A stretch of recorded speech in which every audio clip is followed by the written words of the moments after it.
Listo. Entonces, vamos a ver la retroalimentación del control de lectura que hicieron ayer, empezando con algunos ejercicios que veo que se equivocaron bastante, bueno, a los que le tocó el ejercicio.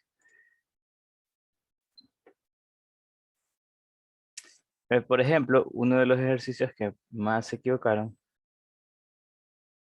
es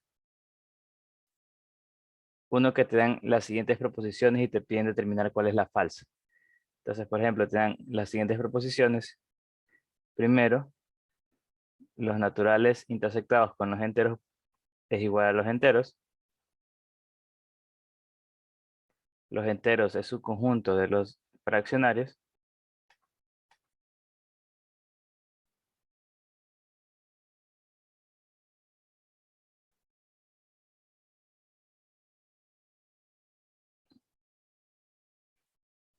Pi pertenece a los reales.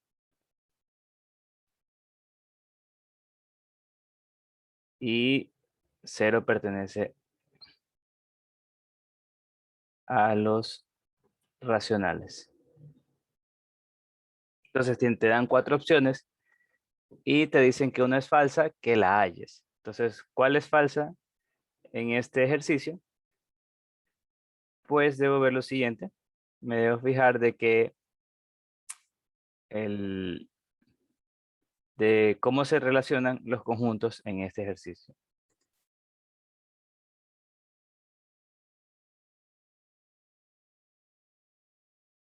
Entonces, ya hablamos de eso. Entonces,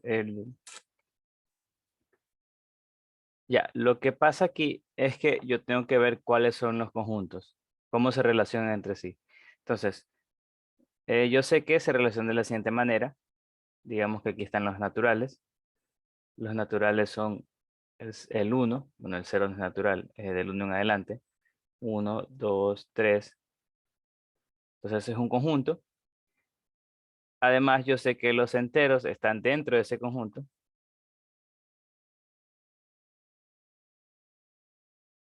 Entonces estos son los enteros.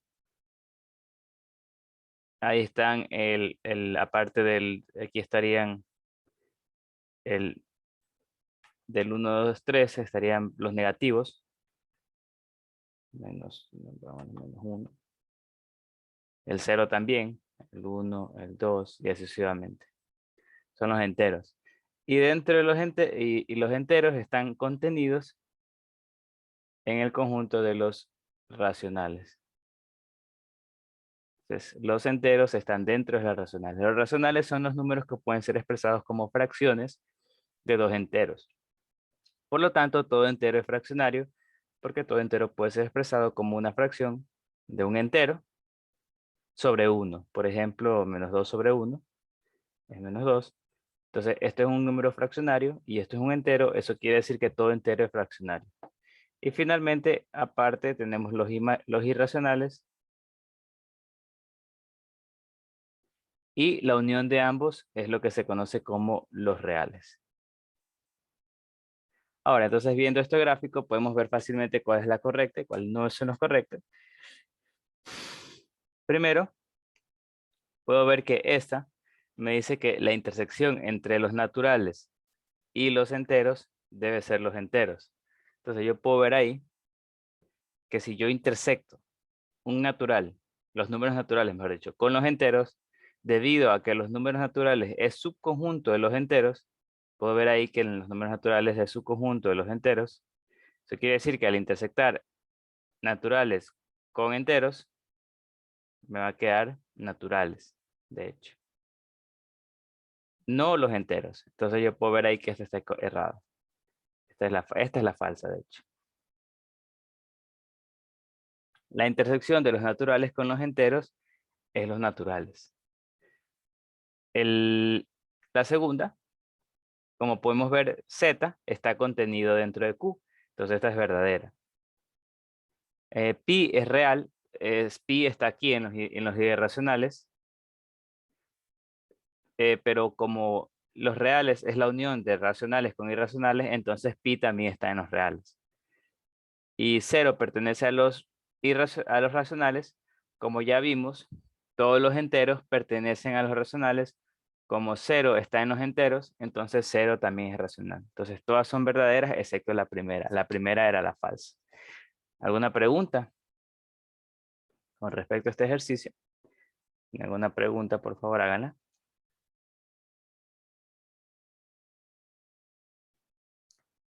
Entonces ese sería, por ejemplo, uno de los que más se equivocaron.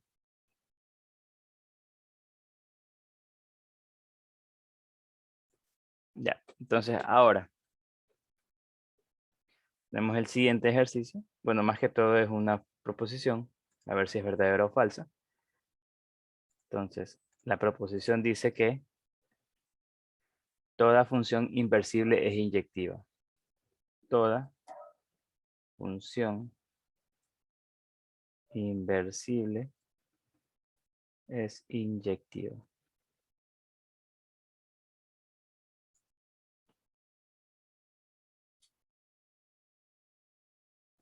Ya.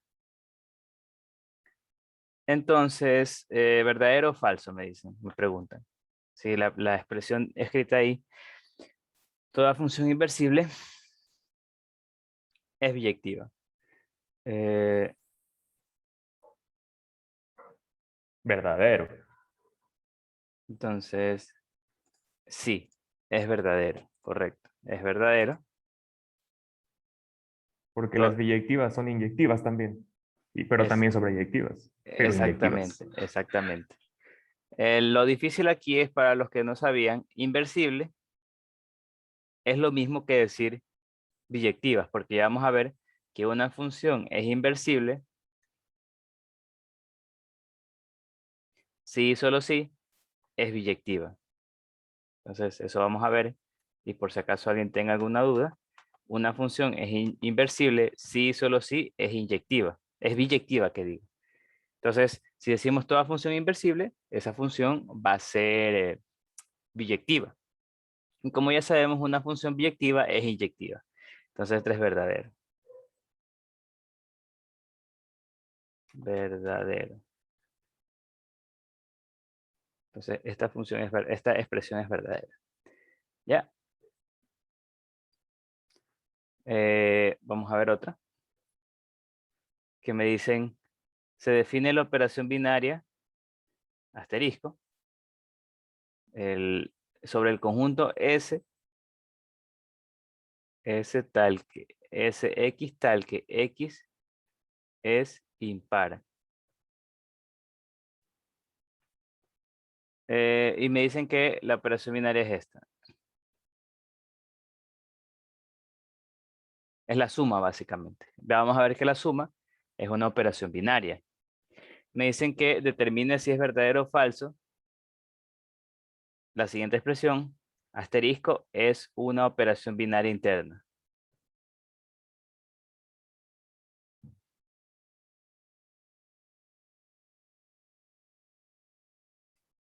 Interna. Me piden identificar si es verdadero o falso la siguiente expresión, que asterisco es una operación binaria interna. Entonces, vamos a ver que para que sea una operación binaria interna, quiere decir que la operación binaria, el resultado de aplicar la operación binaria, sigue perteneciendo a S, siempre. Es decir, que para cualquier A, para cualquier B que pertenezca a S, el resultado de la operación binaria sigue perteneciendo a S. Entonces, yo puedo ver ahí que esto es falso. ¿Por qué? Porque S son los impares. Si yo tomo dos impares, de hecho, nunca va a pertenecer a S. Si yo tomo dos impares, ejemplo, 3 y el 3 lo opero con 7. 3 lo opero con 7. Entonces, según la regla de correspondencia de esa operación binaria, es la suma. Entonces, 3 más 7 es igual a 10. Y 10 no pertenece a S, porque 10 es par. 10 es par. Entonces, esta operación no es interna, porque al aplicarla nos da un elemento fuera del conjunto S. Entonces, para que sea interna, siempre este elemento debería dar dentro de S. Pero ahorita, por ejemplo, de hecho es para cualquier dos impares que sume, te va a quedar un número par. Entonces siempre te va a quedar fuera de eso. Por lo tanto, esta operación binaria no es interna. ¿Ya? Entonces, ¿alguna pregunta?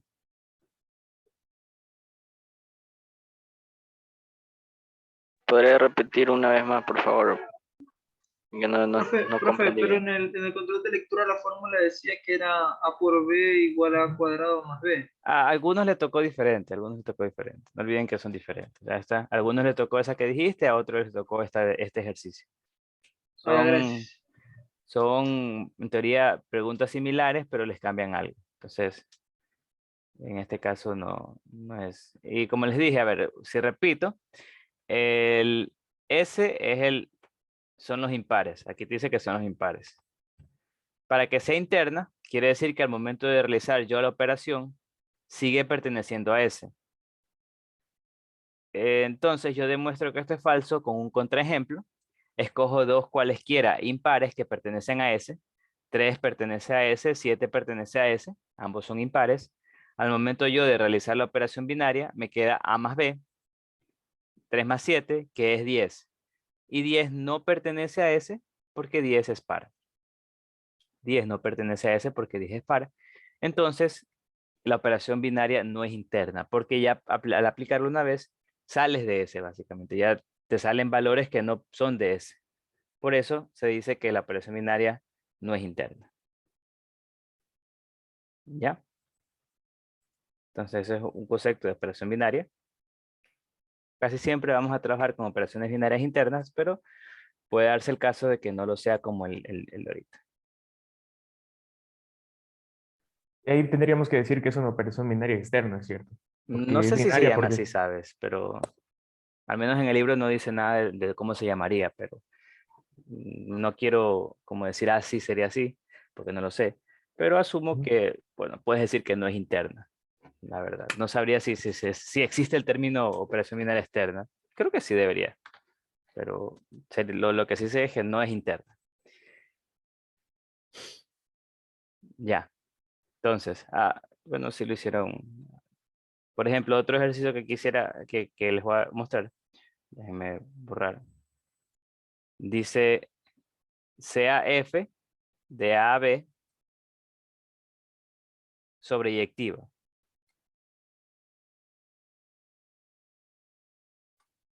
Entonces, sea F una función sobreyectiva. Determinar cuál es posible. Determinar cuál es posible. ¿Cuál de los siguientes casos es posible? Entonces, tenemos N6, NA, la cardinalidad de A6, la cardinalidad de B7, la cardinalidad de A3, la cardinalidad de B5,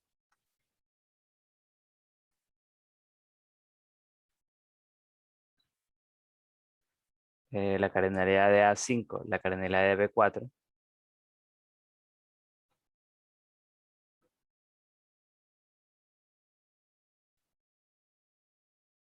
la cardinalidad de A4, la cardinalidad de B5.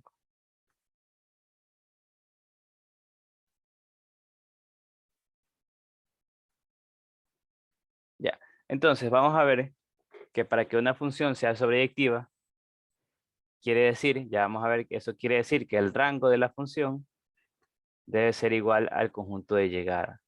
Es decir, todo elemento del conjunto de rellegada debe estar relacionado con algún elemento del conjunto de partida. Entonces, esto de aquí quiere decir, debido a que f es función, que la cardinalidad de b debe ser menor o igual que la cardinalidad de a. Esto quiere decir, con el hecho de que es función, con el hecho de que f es función, o sea, solo se cumple si f es función, de que f es función, que la cardinalidad de b tiene que ser menor o igual a la cardinalidad de a. Entonces, ¿por qué se debe cumplir esto? Porque no olvidemos que para que sea función, el dominio de f, bueno, ya vamos a ver que el dominio de f debe ser el conjunto de partida. Y para que sea función, no debe existir dos elementos del conjunto de partida. Entonces, para que sea función, que sea función, el dominio debe ser de f, debe ser A, y no debe existir dos elementos. Digamos aquí, por ejemplo, este es el de partida y este es el de llegada. Entonces, este es x1, y1, y2. Tal es que ocurra esto. Entonces, no debe existir dos elementos del conjunto de llegada conectados con el mismo elemento del conjunto de partida. Entonces, como el dominio debe ser todos los reales, bueno, el dominio de f debe ser A, y para que sea sobreyectiva, es necesario que la cardinalidad de B sea menor o igual que la cardinalidad de A. ¿Por qué? Si no fuera ese caso, digamos, por ejemplo, tengamos cardinalidad de B igual 3 y la de A igual 2. Y yo quiero hacer que esa función sea sobreyectiva. Voy a ver que no voy a poder porque x1, x2, digamos aquí tengo estos y1, y2, y3, porque yo debo primero, bueno, sacar para cada elemento de A, debo conectarlo con un elemento de B. Entonces, por ejemplo, yo hago esto. Y yo no puedo a un elemento de A conectarlo con 2 de B. Entonces, a uno lo conecto con uno y a otro lo conecto con otro. Para que sea sobreyectiva, todos los elementos de B deben estar conectados con algún elemento de A. Debido a que la cardinalidad de A es menor que la de B, va a existir algunos elementos que yo no puedo conectar con algún elemento de A. Como les dije, no puedo aquí sacar otro.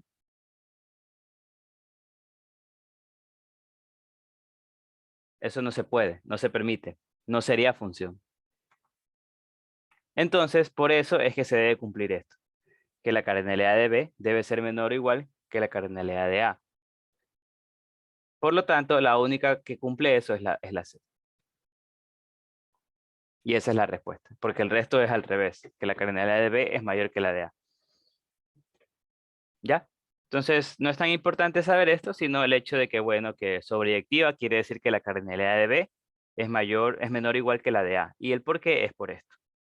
Porque si fuera al revés, entonces habrán elementos de ley, van a haber elementos de B que no están conectados con los de A.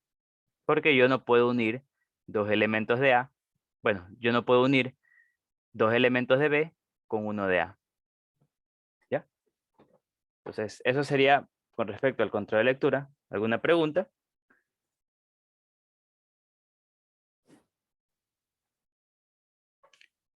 Si no hay preguntas, entonces ya voy a abrir las diapositivas para empezar la clase de hoy, que ya vamos a terminar el conjuntos y empezar los 3 primeros subcapítulos de números reales. Números reales, que es básicamente la mayor unidad que vamos a ver. ¿Si alguien iba a decir algo? Profe, yo tengo una duda. Dime. El día viernes tenemos prueba de salida, ¿no? Sí. Pero el día viernes, bueno, a lo menos a mí me toca exámenes de inglés. Sí, En sabemos. ese horario, entonces. Sí Y todos estamos, tenemos ¿Cómo el sería examen de ahí? inglés. Ajá. sí estamos al tanto de todo eso. Ya estamos planeando qué vamos a hacer. Mañana les comunicaremos qué decisión tomamos. Pero sí sabemos, sí estamos al tanto. Así que tranquilos en ese sentido. Pero la prueba de matemáticas no es a las 10. No, es a las... ¿A qué hora es? Ah, no, sí, a las 10, sí. A las 10. Y el examen, al menos a mí me llegó el correo de que era a las 8, creo, el de inglés. Sí, pero también dice que dura 3 horas. Dura 3 horas. Ah, dura 3 horas. Llegó Ah, el entonces, 8 bueno, y me dice equivoco, dura me 3 horas. callaste. Me callaste ya. Ah, duran 3 horas. Ya, como les digo, tranquilos, o sea, estamos al tanto. Sabemos que se cruzan. Entonces estamos pensando qué decisión tomar. Así que no se preocupen en eso. Ya les comentamos qué decisión. Pero igual, asuman que sí va a haber, entonces sí estudien. No se confíen. Ahí vemos qué hacemos. Ya les comunicamos. Ya. Entonces, como les decía, déjenme abrir abrir las diapositivas un ratito.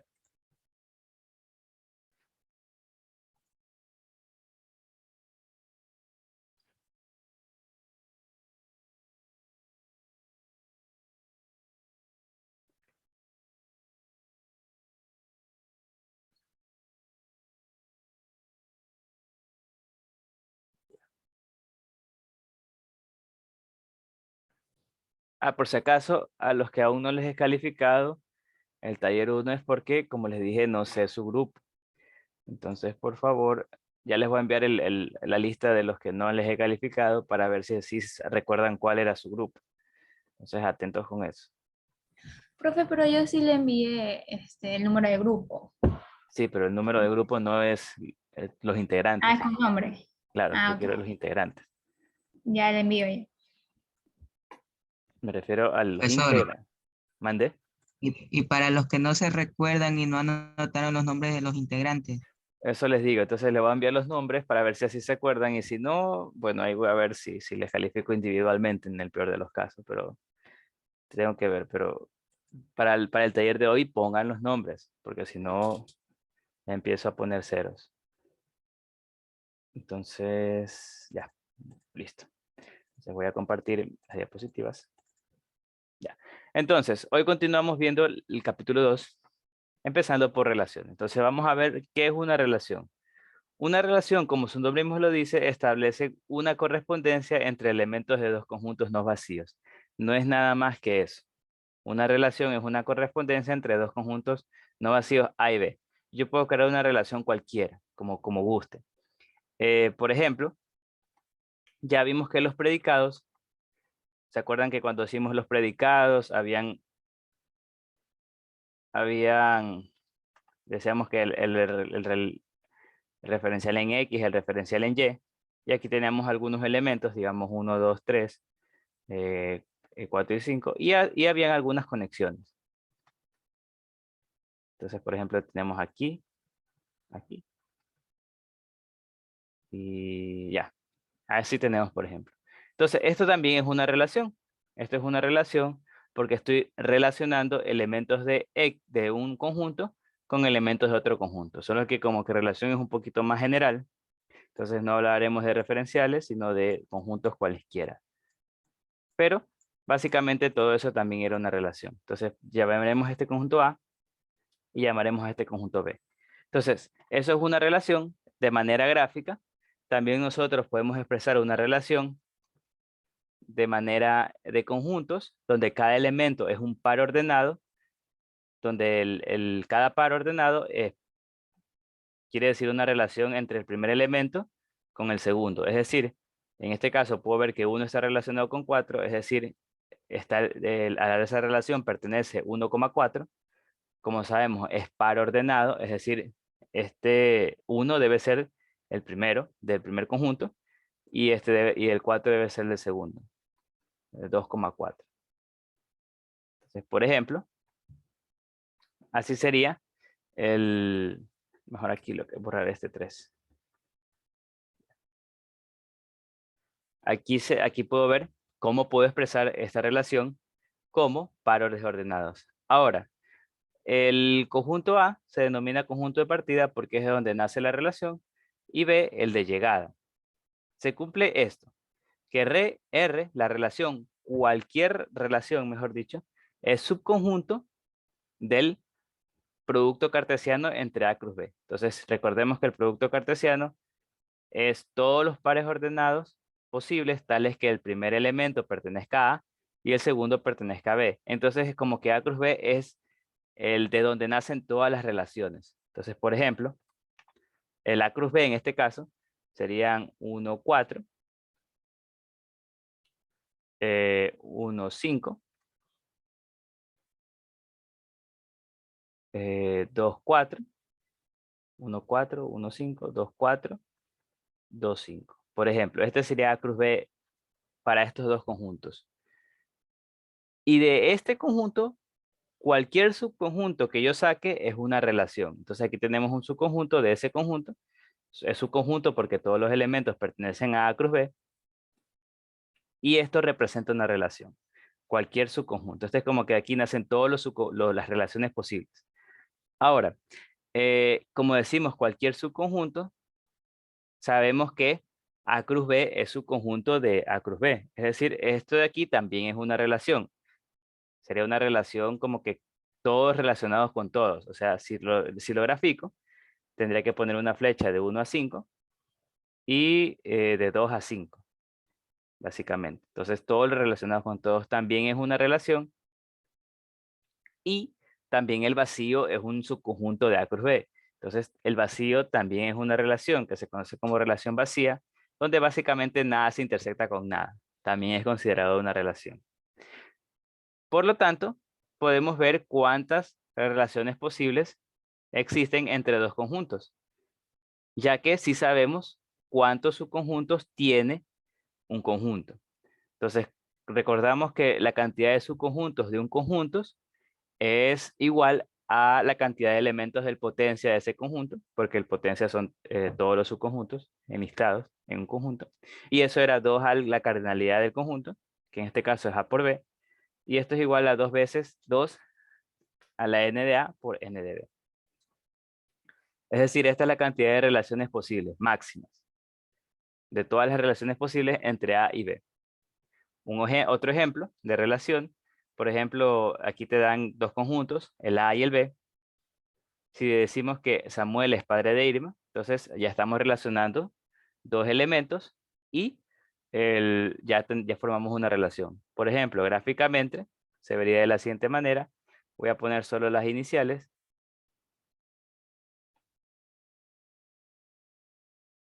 Y aquí tenemos Janet, Irma, Pedro.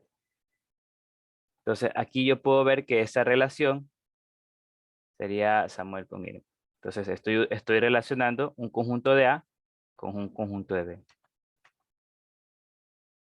Ya esto de aquí ya sería una relación. Una relación. Y si pueden ver, bueno, en este caso no he hecho el producto cartesiano entre ambas, pero si lo hacen, van a ver que esta relación es un subconjunto de ese producto cartesiano. Ahora también existe, como les dije, la posibilidad de que no se relacione ningún elemento de A con ningún elemento de B. Esa sería la relación vacía. Por ejemplo, para los mismos conjuntos, diga, este es A y este es B. Este es A y este es B. Para los mismos conjuntos, podemos ver que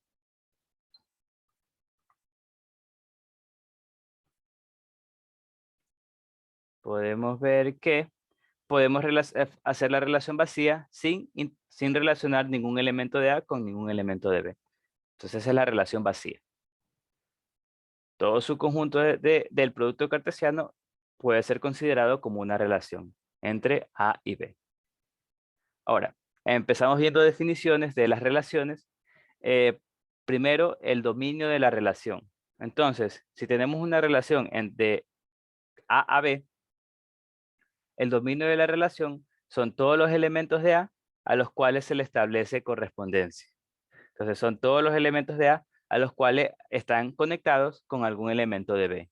Por ejemplo, en este caso, yo puedo ver que el dominio gráficamente es más sencillo de ver.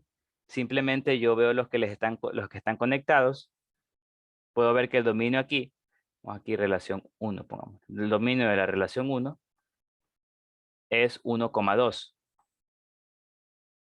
Esto es un 2. Entonces, el dominio es 1,2.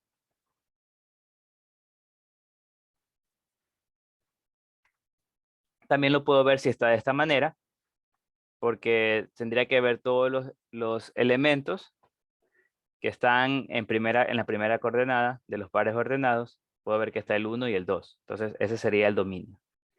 Acá el dominio sería solo Samuel, porque solo Samuel está conectado.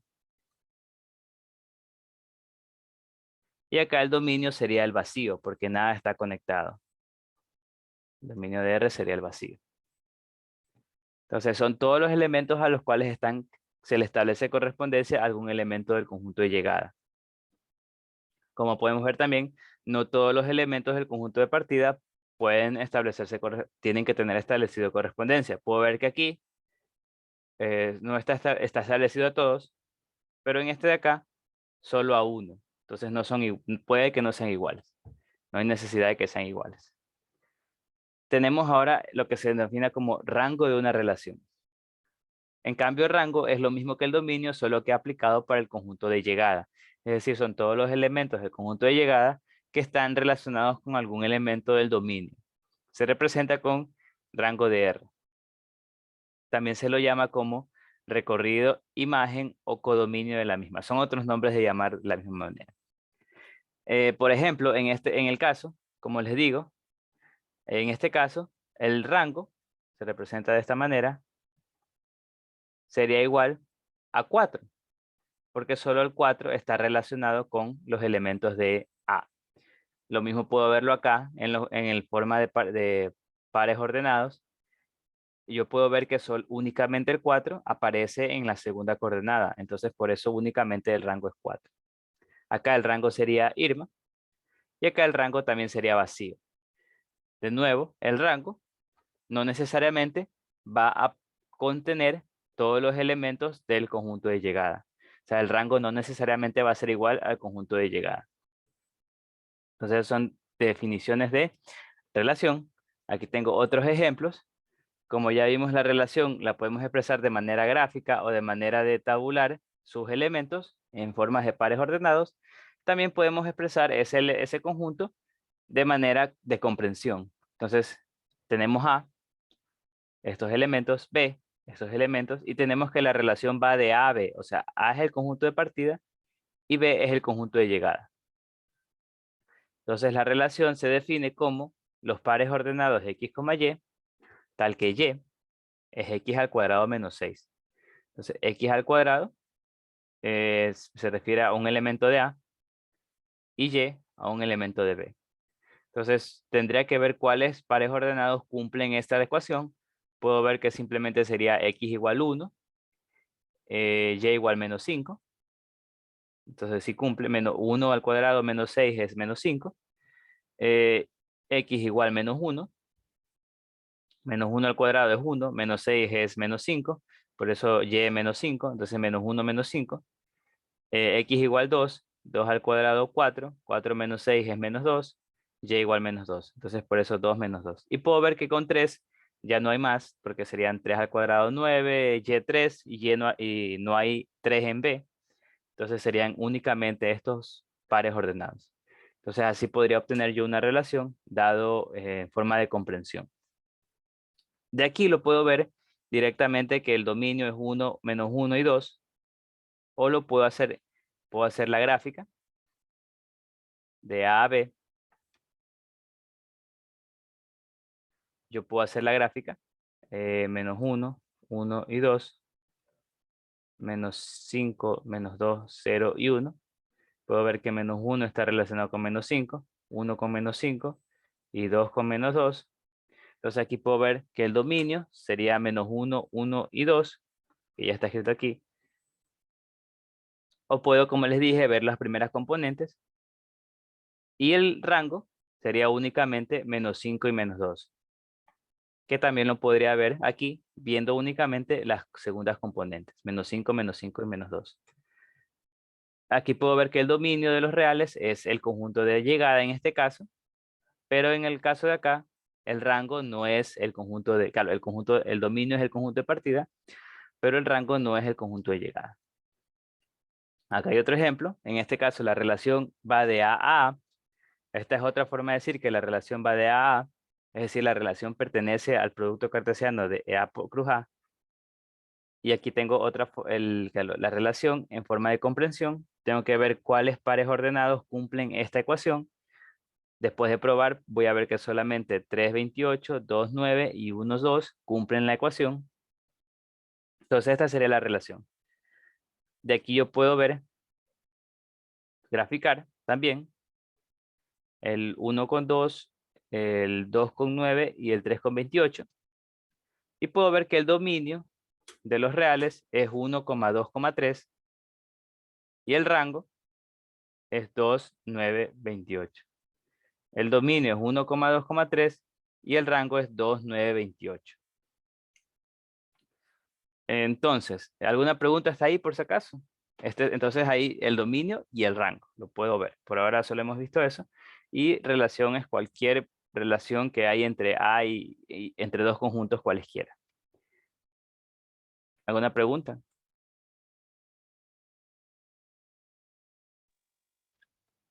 Lo voy a repetir una vez más, por favor. Disculpe, profe. ¿Pero qué repito? Los ejemplos que el ejemplo que está dando. Bueno, el No, ejemplo, como no entendí. Sí, dime. Diga, sí, continúa. Como les dije, esto de aquí es una relación de A en A. O sea, A es un subconjunto la relación va de A a A, porque es su conjunto del producto cartesiano. Esta forma de escribir la relación es de forma de comprensión. Ya vimos que los conjuntos pueden ser expresados como comprensión, o sea, tienen que resolver una ecuación. Entonces, para hacer la relación tengo que ver qué pares ordenados cumplen esa ecuación. Puedo ver que esto es X y Y, entonces tengo que probar como X y Y ambos pertenecen a A, tengo que ver qué valores cumplen.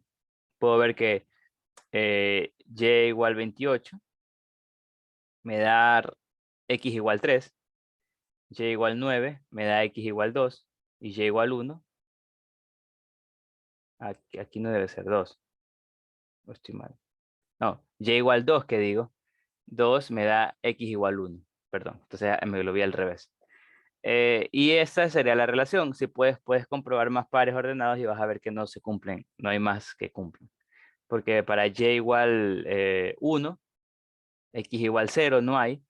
¿Y qué más falta? Y igual 9 ya está, 2. Y igual 3 tampoco, sería raíz cúbica de 2, que tampoco está. Entonces, solo son estos tres pares ordenados. Ahora, estos pares ordenados yo los puedo expresar. Esta sería con forma de, la relación está expresada en forma de par ordenado. Como ya les dije, cada par ordenado representa dos elementos que se están conectando. 3 a 28, 2 a 9, 1 a 2. Entonces, eso serían la relación en forma de gráfica, de A a A. Y aquí puedo ver el dominio, que serían los elementos del conjunto de llegada, los cuales están conectados con un elemento del conjunto claro, los elementos del conjunto de partida, que están conectados con algún elemento del conjunto de llegada. Entonces, esos son el dominio. Veo que son 1, 2, 3. Y del conjunto de llegada, veo que son el rango son los elementos que están conectados con algún elemento del conjunto de partida. Entonces veo que está conectado el 2, el 9 y el 28. Por eso ese es el rango. ¿Ya? Entonces son ejemplos de dominio y rango de relaciones. Y ejemplos de cómo definir algunas relaciones. Ahora, esas son las relaciones. Las relaciones no tienen restricciones. Pueden ser cualquier subconjunto, cualquiera. No hay problema en ese sentido. Puedes tú coger dos conjuntos y hacer relaciones como quieras. Y eso va a ser una relación. Ahora, función. La función sí tienen algunas restricciones. Entonces, primero, una función es una relación. O sea, una función viene de una relación, pero una relación que cumple dos propiedades. Primera propiedad, que el dominio de esa relación es el conjunto de partida. Entonces, por ejemplo, puedo ver que la primera propiedad la cumple esta, que el dominio sea igual al conjunto de partida. La de acá no la cumple. El dominio no es igual al conjunto de partida. Esa es la primera propiedad que debe cumplir. Y la segunda, básicamente esto dice que si existe un X relacionado con dos elementos del conjunto de llegada, entonces los dos elementos del conjunto de llegada deben ser el mismo. Básicamente te dice que si se da esto, esto no se puede dar, mejor dicho. Esto no se puede dar. ¿Qué es esto? Esto quiere decir que yo tengo lo siguiente. X conectado con dos elementos del conjunto de llegada. Entonces, Si se da esto, no es función. Esto es, no se puede dar. No se puede dar. No puede existir un elemento del conjunto de partida conectado con dos elementos del conjunto de llegada. No puede existir eso. Entonces, si se dan ambas propiedades, entonces decimos que esa relación es una función. Por ejemplo, aquí se dan ambas. Esto sería una función. No, o sea, lo que no se puede es que un elemento de A esté conectado con dos de B. Pero sí se puede dar lo contrario. Acá no es función porque, como les dije, el dominio de A no es el conjunto de partida. Son diferentes. Acá, como algo de aquí, esto de aquí, no, esto de aquí también es función. Bueno, ya vamos a ver más ejemplos. Aquí tenemos, por ejemplo, algunos ejemplos para ver cuáles son funciones o no. Normalmente en las funciones se denotan con f y se expresan de esta manera: y igual f de x, donde x se conoce la variable independiente, las variables del conjunto de partida, y y la dependiente, que depende del valor de x. Sí, dime, Adrián. En la primera definición, o sea, quiere decir que si pasa eso de que X tiene dos elementos de B, o sea, querría decir que Y1 es igual a Y2. Sí. Ajá, por eso. O sea que, por ejemplo, si Y1 es 5, Y2 debe de ser 5 también, para que Exactamente. sea una función. Sí, sí. O sea, esto es para más que todo para demostrar que es una función. Y sí, sí, básicamente sí, tienen que ser iguales. Porque si no fueran iguales, si esto no se cumple, quiere decir que se da esto. O sea, un X conectado con dos Y1 y Y2. Y esto es lo que no se puede permitir. Esto es lo que es prohibido. ¿Ya? Esto de aquí, que se cumpla esto, quiere decir que esto no se da nunca. Entonces, si no se cumple esto, si hay algún X conectado con dos Y diferentes, diferentes, entonces ya no sería función. Ya. Es mucho mejor verlo de manera gráfica porque gráficamente tú puedes ver sencillo cuando un X está conectado con dos Y. En ese caso no sería función. Entonces, por ejemplo, vamos a ver estos tres ejemplos que nos dan. Nos dan tres relaciones y nos piden hallar cuáles son funciones y cuáles no. Entonces vamos a ver R1. R1 va de A a A. Entonces el conjunto de partida de R1 es A. Y el conjunto de partida el conjunto de llegada de R1 es A. Entonces A es alfa, beta, gamma, no que gamma, omega, no sí gamma, pero eso no es gamma, este es gamma. Gamma y rho. Alfa, beta, gamma y rho. Entonces me dicen que aquí me dan la relación como pares ordenados. Entonces yo sé que cada par ordenado es una relación entre un elemento del conjunto de partida con un elemento del conjunto de llegada. Entonces sé que A está conectado con alfa, está conectado con alfa. Beta está conectado con beta. Gamma con gamma. Y rho con rho. Entonces me dan que esa es la relación. Y me preguntan si es función. Entonces, para ver que eso sea una función, yo necesito probar ambas propiedades. Primero, que el dominio sea igual a A. Entonces, ¿cumple o no cumple esa propiedad? ¿Cuál es el dominio de esta relación?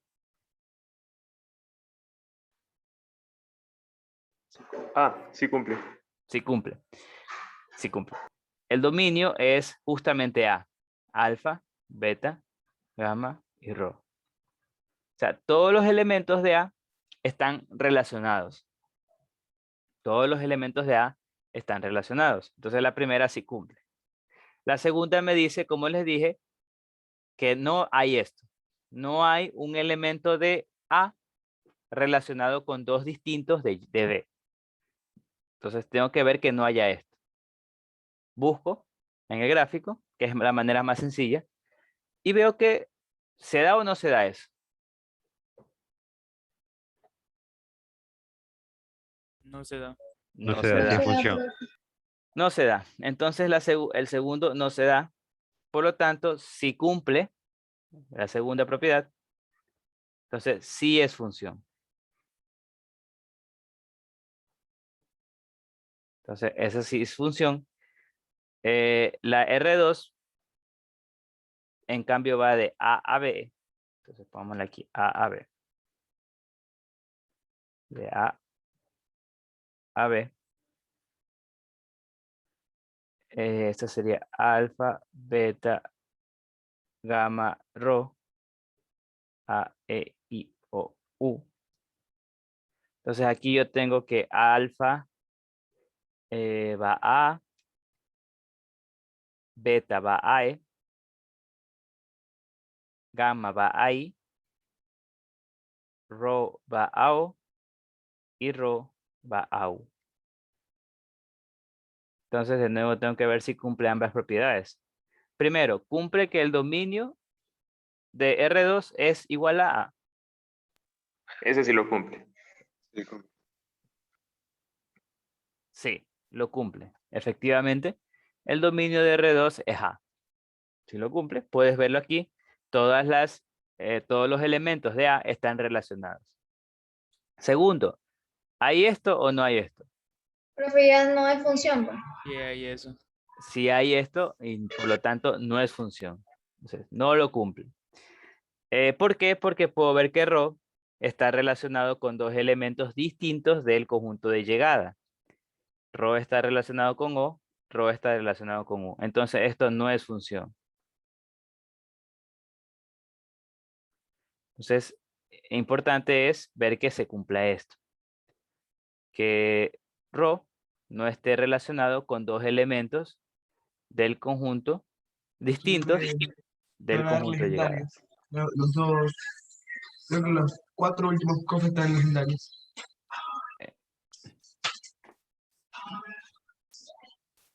Bueno, continuando. Ya es muy tarde, pues. 2 horas esperando. Por favor, mutearse. La comida. Las pastillas. Por favor, mutense quien sea desmuteado. Bueno, R3 va de B a B. En este caso, el conjunto de partida es B y el de llegada es B. El de partida A, E, I, O. No, son los A, E, I, O, U. Y A, E, I, O. Entonces, la relación aquí sería de A a E, de E a I, de I a O, de O a U. Entonces, vamos a ver si cumple ambas propiedades. Primero, cumple que el dominio es el conjunto de partida. No. No. Listo, ya no funciona. Exactamente.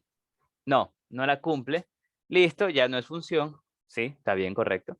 Porque U no está conectado con ningún elemento del conjunto de llegada. Entonces, no es función, pero podemos ver, yo les pregunto, ¿cumple la segunda propiedad? Sí. Sí, la cumple. No hay elemento de X conectado con dos elementos de Y. Entonces, no es función, pero sí cumple la segunda propiedad.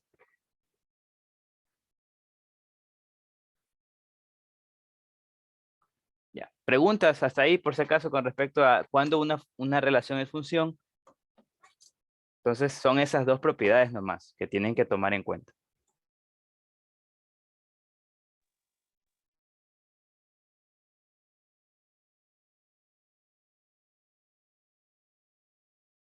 Ya. Entonces, si no hay preguntas, continúo. Ahora vamos a ver los tipos de funciones. Primero, una vez que ya una relación es función, ahora vamos a tener que una función puede tener más propiedades dependiendo de otras reglas que cumplan. Por ejemplo, tenemos la función inyectiva.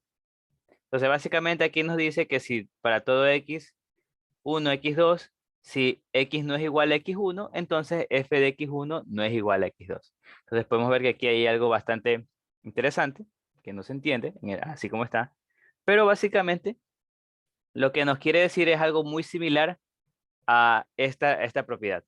¿Qué nos quiere decir? Nos quiere decir que lo siguiente no se puede cumplir. Entonces, ¿qué es lo que quiere? Que lo siguiente no se puede cumplir. Lo mismo, pero al revés. O sea, que existen dos elementos del conjunto de llegada, de partida, que digo. Dos elementos del conjunto de partida conectados con un único elemento del conjunto de llegada. O sea, esto no se puede dar.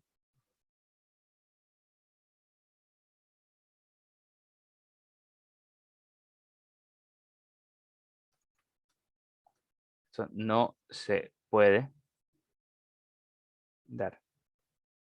Entonces, no puede existir dos elementos del conjunto de llegada, de partida, conectados con un único elemento del conjunto de llegada. Esa es la condición para que sea inyectiva. Es decir, que cada elemento del rango es imagen exclusiva de un único elemento del dominio. Cada elemento del rango es imagen exclusiva de un único elemento del dominio. Es decir, que no se puede dar que un elemento del rango esté conectado con dos elementos del dominio. Estas son las definiciones y eso nos sirve más que todo para demostrar que alguna propiedad, que alguna función sea inyectiva. ¿Debido a qué se da esto? Debido a que no podemos conectar un elemento del conjunto de llegada con dos del partida, es necesario que para que sea inyectiva, para que una función sea inyectiva, la cardinalidad de A sea menor o igual que la cardinalidad de B. Ya que no podemos conectar dos elementos con dos elementos de X con un elemento de Y. No podemos conectar dos elementos del conjunto de partida con dos elementos del conjunto de llegada. Un ejemplo de función inyectiva, tenemos aquí A, conjunto de partida 2, 3, 4. No, aquí debe ser 2, 4, 5, imagino.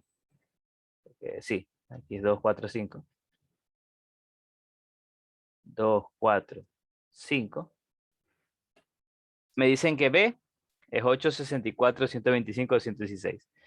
Y sea F, bueno, me dicen que ya es función, sería bueno que lo compruebe, que es la siguiente relación, 2, 8, 4, 64 y 5, 125. O sea, ya una vez que hago la gráfica, puedo ver que sí es función porque, porque el dominio es el conjunto de partida y no existen dos elementos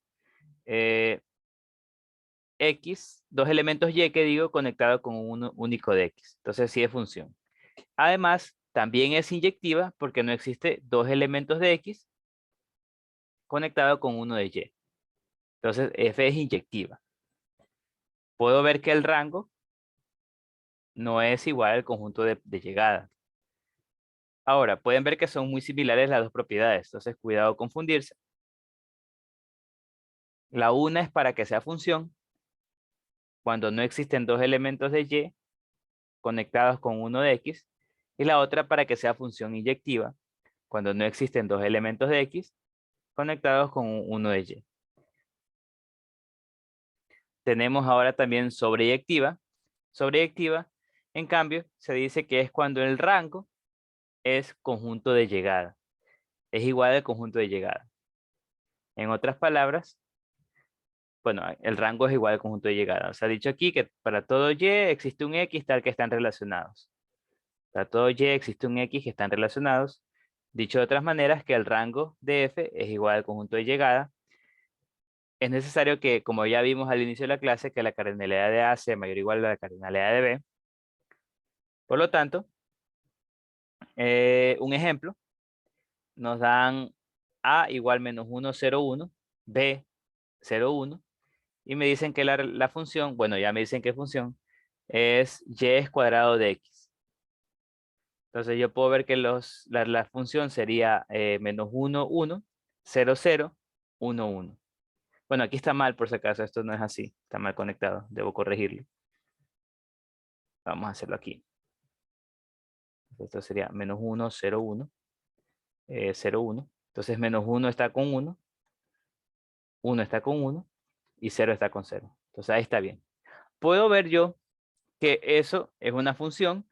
Bueno, ya me lo dice el problema, pero lo puedo demostrar. Y puedo ver que es sobreyectiva, porque el rango de f es igual a b. Entonces mi pregunta ahora yo ¿es inyectiva esa función o no es inyectiva? No. No es inyectiva. No, es inyectiva. Inyectiva. No es inyectiva porque 1 está conectado con 2 distintos de A. Entonces no es inyectiva.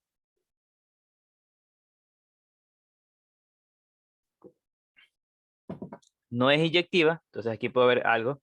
No es inyectiva. Entonces puedo ver que existen funciones sobreyectivas que no son inyectivas. Acá en la anterior puedo ver f es inyectiva. Pero f es sobreyectiva.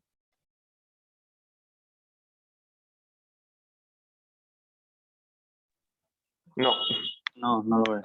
porque B no es Tampoco. el recorrido. Exacto. B no es el recorrido, la imagen, el rango. No es eso. Entonces, no es sobreyectiva. Ahora, bueno, no he dado un ejemplo, pero también existen funciones que no son ni inyectivas ni sobreyectivas. Se puede dar el caso. O sea, existen funciones que son sobreyectivas, que no son inyectivas que no son sobreyectivas. También existen funciones que no son ambas a la vez. Entonces también existen funciones que poseen ambas características a la vez. Algo que no ha hablado aquí, bueno, aquí lo voy a copiar ya. Entonces, esas funciones que cumplen ambas características son llamadas biyectivas. Entonces, biyectivas sí, solo sí, f es inyectiva y sobreyectiva a la vez. Ejemplo de una función biyectiva es la que tenemos aquí abajo. Guayas con Guayaquil, el oro con Machala y los ríos con Babahoyo. Entonces vemos que esta función es inyectiva porque no existen dos X conectados con un Y el rango es B. Entonces, es biyectiva. Ahora, algo que vimos aquí es que para que sea sobreyectiva se debe cumplir esto. Para que sea inyectiva se debe cumplir esto. Entonces, para que se cumpla ambas cosas, inyectiva y sobreyectiva, debemos tener que la cardinalidad de A tiene que ser igual a la cardinalidad de B. Para que sea biyectiva, que digo. Para que sea biyectiva, ambas cardinalidades tienen que ser iguales. Y por eso se conoce como biyectiva como 1 a 1, conexiones 1 a 1. Entonces las funciones biyectivas, un elemento de A está conectado con uno de B y así. Por eso tienen que tener la cardinalidad igual. Entonces, ahora, una función biyectiva, ¿qué digo? Bueno, primero, mejor dicho, vamos a ver una función inversible. ¿Qué es una función inversible? Es una función tal que su relación inversa es función de B en A. Entonces, ¿qué es relación inversa? La relación inversa no es nada más que la relación, pero cambiado. Bueno, no he visto. Bueno, vamos a poner aquí una relación. La relación inversa no es nada más que la relación cambiando conjunto de partida por conjunto de llegada. Es decir, cambio el orden de la relación. Por ejemplo, en este caso, la relación sería inversa.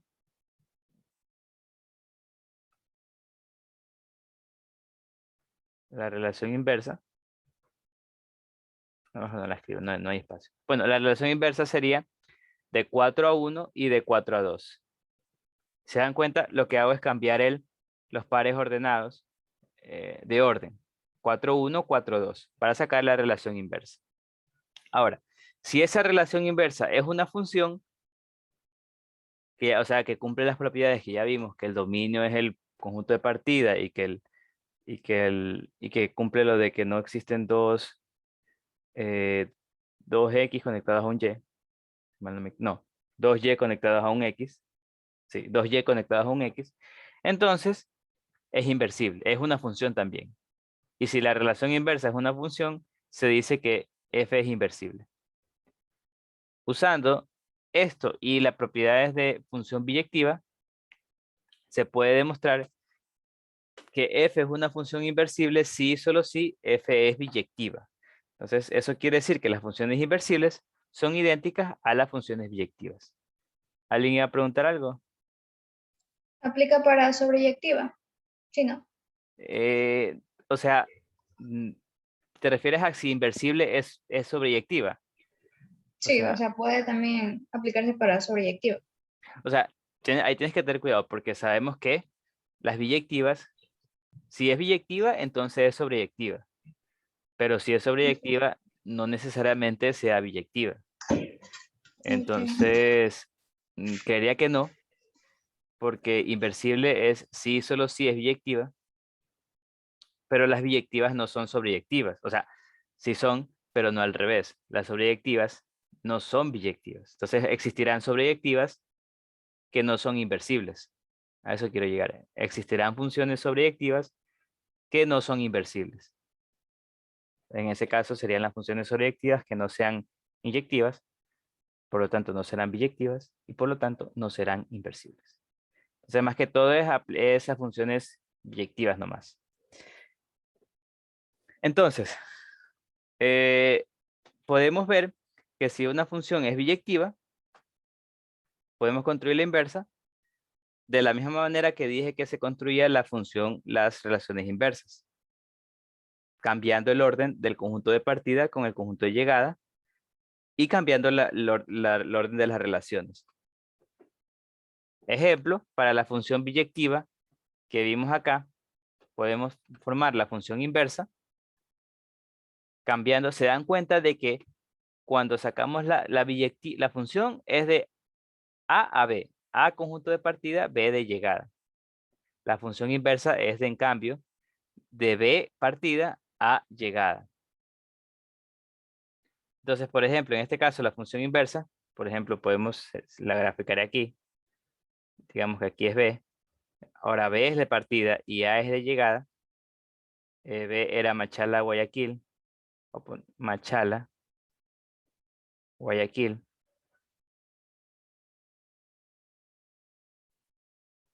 Y Babahoyo.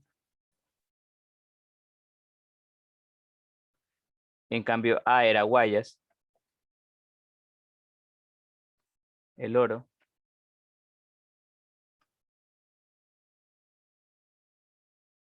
Los Ríos.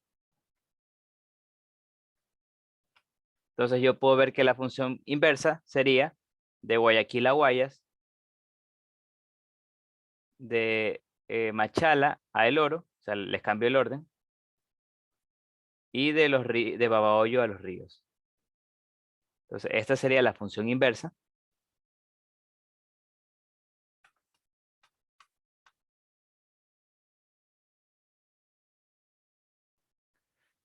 Y si la queremos graficar, si las queremos poner en forma de conjunto de pares ordenados, veo que lo único que cambio es cambiar el orden de los pares ordenados. Podemos ver que en las funciones biyectivas, el dominio de f es el rango de la inversa y el dominio de la inversa es el rango de f. Entonces se cumple que se cambian también los dominios y rangos en las funciones biyectivas. Ya. Tenemos ahora también la composición de funciones. Entonces, la composición de funciones, en cambio, lo que hacemos básicamente es una función, aplicarla después de la otra.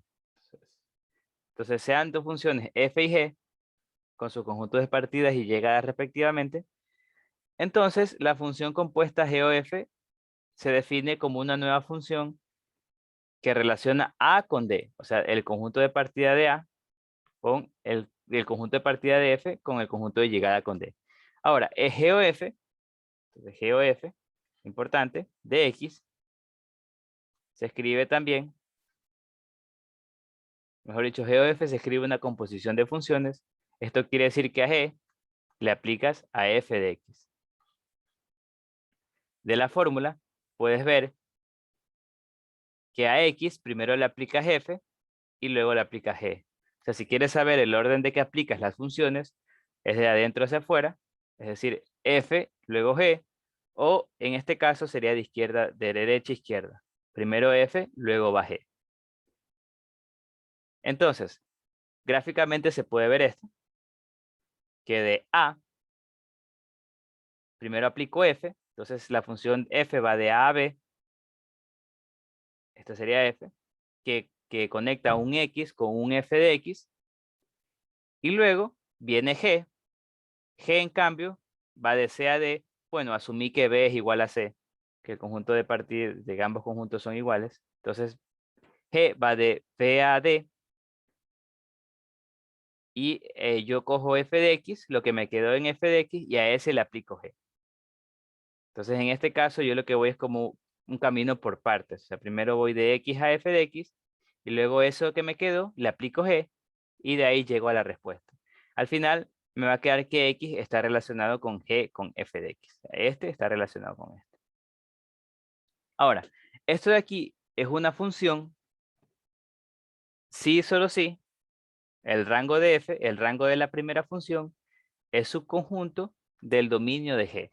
Entonces, para que esta composición se mantenga como función, necesito esto.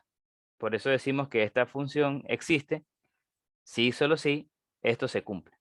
El rango de GF es igual, es subconjunto del dominio de G, ya que si no se cumpliera, quiere decir que hay elementos del rango de F que no están en el dominio de G, es decir, existen elementos de Y1 que están conectados con su respectivo X1 en A, pero este Y1 no está conectado con ningún elemento en D.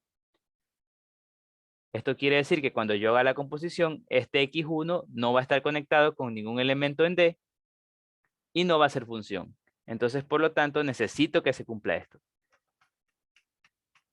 Necesito que de ley se cumpla esto. Si esto no se cumple, entonces no es función. Podemos deducir que el dominio de G o F es igual al dominio de F y el rango es su conjunto del rango de G. Ahora lo mismo, pero en cambio el orden. Entonces se cambia el orden de todo. Ahora es F o G. Lo mismo, les digo, se va de derecha a izquierda. Primero aplico G, luego aplico F. Entonces G, luego F. De igual manera, solo existe si el rango de la primera es su conjunto del dominio de la segunda. Se cumple que el dominio de la función es igual al dominio de la primera, que es E, porque es función. Y el rango es su conjunto del rango de la segunda. No necesariamente tienen que ser iguales ambos rangos, que es su conjunto de G. Esta composición no es conmutativa, es decir, no es lo mismo f o g que g o f. Y si realizamos la composición de funciones de una función con su inversa, con su inversa, bueno, no una función biyectiva, porque si no, bueno, no tendría inversa. Una función biyectiva con su inversa, obtenemos la función identidad. Entonces, vamos continuando. Ejemplos de cómo sacar eso. Tenemos, por ejemplo, tenemos estas funciones de A en A. Yo quiero obtener estas funciones, tabularlas si fuera posible. Entonces, como les dije, ¿qué necesito yo para que esto exista? Para que exista f de la menos 1. ¿Qué necesito? Entonces voy a dibujar ambas funciones. Aquí voy a dibujar A.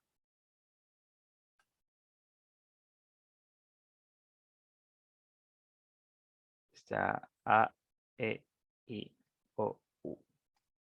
A, E, I, O, U.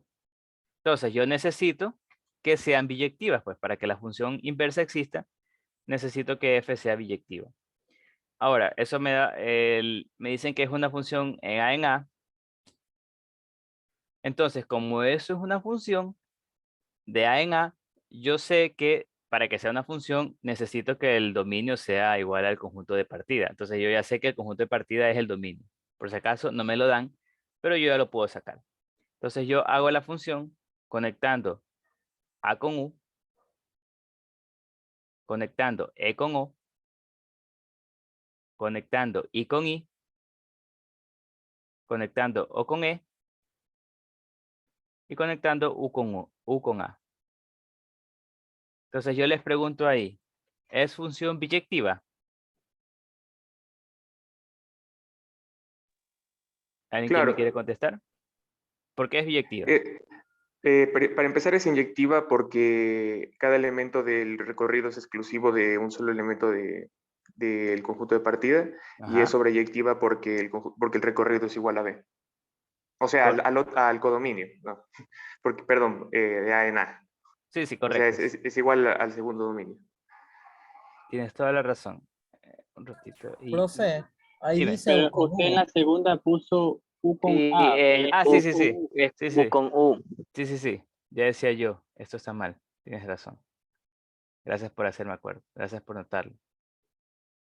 Algo estaba mal, sí.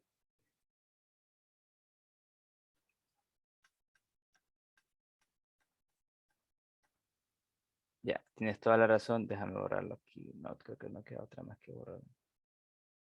Sí, no sé por qué, pero conecté U con A. Es U con U. Esto está aquí, esto está aquí. Ahí está. Ahora sí. Entonces, eso es biyectivo. Allá no es ninguna, en cambio. Ella no Exactamente. es inyectiva. No es ni inyectiva ni sobreyectiva. Entonces, esto no existe. No existe. El A está conectado con el 1, A con A. ¿Mande? No, El A creo que lo conectó con el U. es que sí, pues aquí te dice A con U. Ah, ya, sí, sí, sí. Entonces ahí sí. Es que no hay nada que esté conectado con A en primer lugar. Ajá, exacto. Entonces, eso no existe. Ahora, si quisiera sacar G a la menos 1, también debo preguntarme si esto de aquí es biyectivo. Entonces aquí lo dibujo A, E, I, O, U. A, E, I, O, U.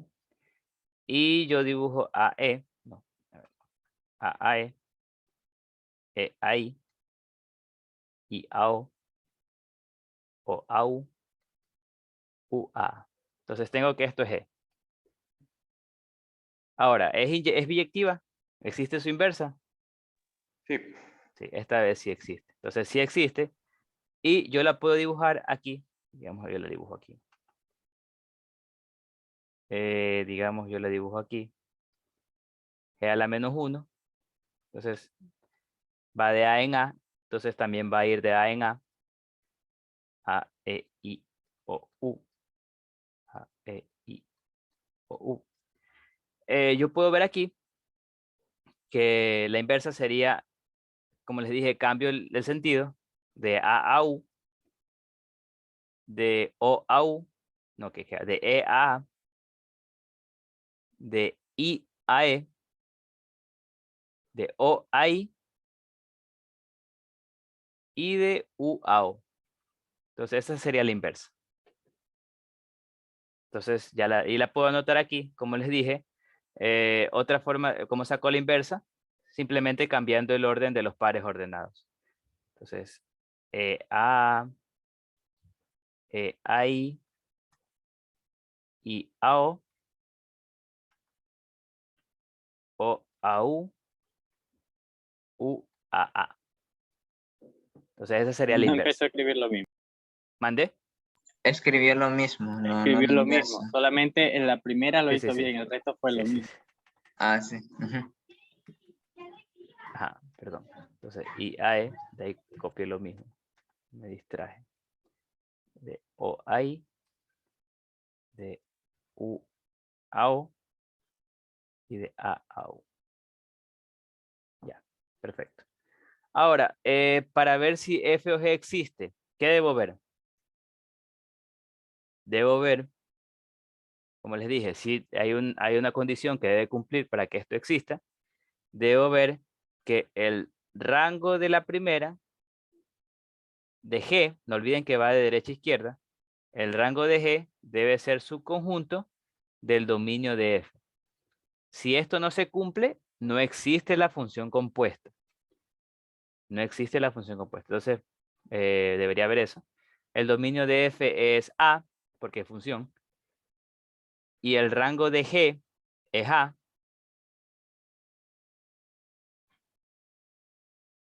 Entonces, ¿sí existe o no existe la función compuesta? Dominio de f es A y el rango de G es A.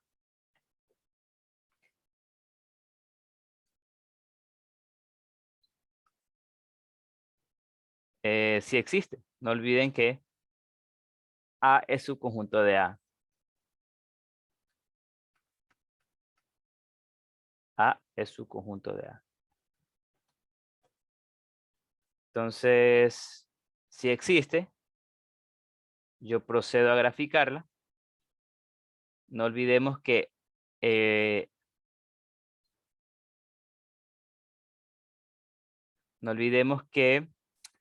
empezamos con G. Entonces primero hago G, luego hago F. G es A, E, I, O, U. A, E, I, O, U. A, E, I, O, U. Entonces, G sería A, E, A, I, A, O, A, U, A. Y F sería A, U, A, O, ¿no? Sí, A, O. Y ahí, O, A, E. Y U, A, U. Entonces, ahí yo puedo ver G o F. F o G, que digo. Entonces, yo empiezo de un elemento de A y sigo el camino hasta ver con cuál está conectado. A está conectado con O, porque A va a I, a E, y E va a O. Entonces, A está conectado con O. E va a I, y de I va a I. Entonces, E está conectado con I. I va a O va a E. Entonces, I está conectado con O. O va a U, y de U va a U. Entonces, O está conectado con U. Y U va a A, y de A va a U. Entonces, U está conectado con U. Y esa sería la función compuesta. ¿Alguna pregunta?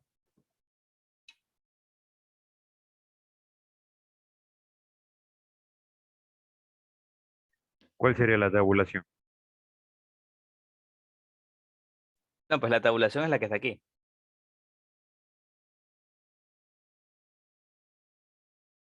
La tabulación es esta. ¿Te refieres a la gráfica o cómo? Creo que estaría mal en el I con el O, termina en E. Sí, sí. Qué raro, juré que dije, entonces lo puse, dije, escribí algo contrario a lo que dije. Ajá. Ya, ahí está bien todo. Esta es la tabulación. La gráfica sería, bueno, ahí la gráfica con esta tabulación aquí, rápidamente.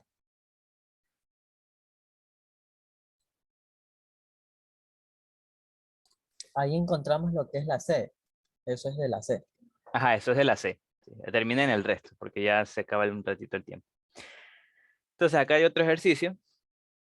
Lo único que les quiero decir antes es que esta es otra forma de representar una función de manera gráfica. Entonces esto quiere decir que G, la función G, bueno, la función G,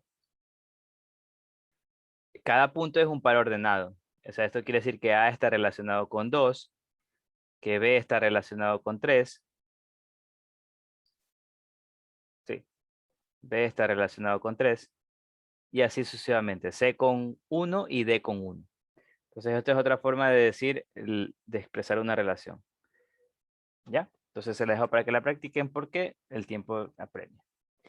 Ahora, vamos a ver el capítulo 3.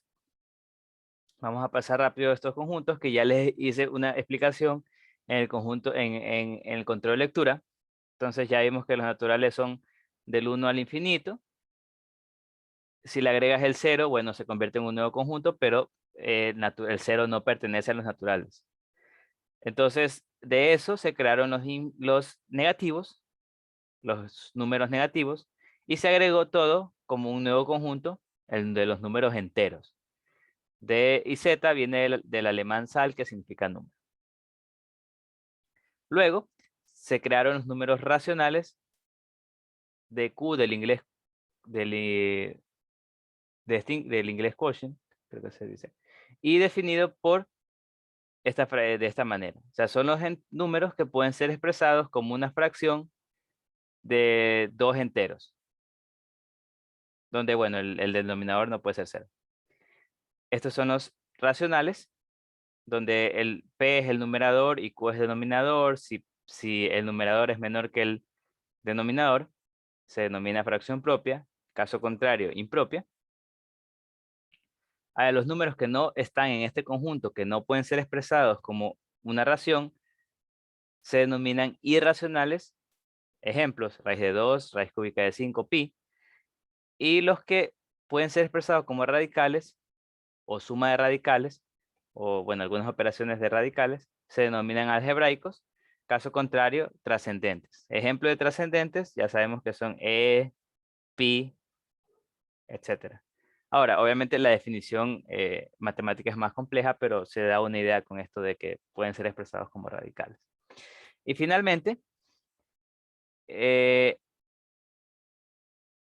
los reales es la unión de los racionales con los irracionales. Los irracionales se les presenta con una i.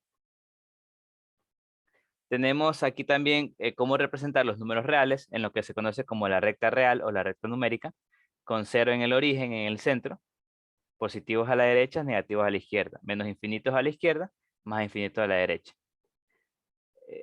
A la derecha van a estar los positivos y a la derecha los negativos. Tenemos, por ejemplo, cómo podemos identificar algunos números a qué conjunto pertenecen. Sé que el 3/4 es un racional, porque es una fracción de dos enteros. El raíz de 3 es irracional. El menos 30 es un entero negativo, también es un entero, pero también es un racional. No olvidemos que todo entero es racional. 2pi es irracional. Y el 115 es natural, es entero positivo, es entero y es racional. Tenemos también representación decimal. Todo número real se puede representar con cifras decimales y enteras. Pero en cambio las raciones también se puede representar como fracción de dos enteros. Entonces queremos ver cómo podemos llegar del uno al otro. Entonces, por ejemplo, cómo llego de la fracción 2/5 de su representación fraccionaria a su representación decimal y viceversa. Ahora, ¿qué me puedo dar cuenta? Puedo darme cuenta de que los números racionales tienen periodos en su representación decimal o son finitos. Por ejemplo, en este caso, la representación decimal es finita. En este caso es infinita, pero tienen un periodo, un patrón de repetición. En cambio, los números irracionales no tienen ningún patrón. Su representación decimal es finita, sin patrones. Ahora, para ir de representación fraccionaria a decimal, simplemente realizo la división. Yo realizo la división entre el numerador con el denominador y obtendré la representación decimal. Ejemplo de algunos de esos casos. Y con la representación decimal es mucho más fácil representarlo en la recta real. Ahora, esto de aquí, ahora me interesa saber cómo ir en el sentido contrario. Es decir, cómo ir de un número decimal a su fracción. Entonces, ¿cómo hago eso? Primero, se recomienda definir, de hecho, debes hacer eso, debes definir lo que es el periodo. El periodo no es nada más que la parte de la representación decimal que se repite infinitas veces. Entonces, por ejemplo, para la fracción 1/3, que es 0,333333, puedo ver que el periodo es 3. 3 es lo que se repite infinitas veces. Para 1/6, menos 1/6, puedo ver que es 6, lo que se repite infinitas veces. Para 1/7 es en cambio todo esto que está aquí. 14, 28, 57. Entonces, con esa definición de periodo, yo voy a tener una nueva forma de representar un decimal periódico de esta manera, donde la barrita aquí arriba quiere decir que el 3 se repite infinitas veces. Entonces esto quiere decir que esto es igual a 0,33333. Esto es igual a menos 0,166666. Y esto es igual a 0, bueno, 1, lo que está acá arriba. Se repite esto aquí infinitas veces. Ahora, ¿por qué hago esto?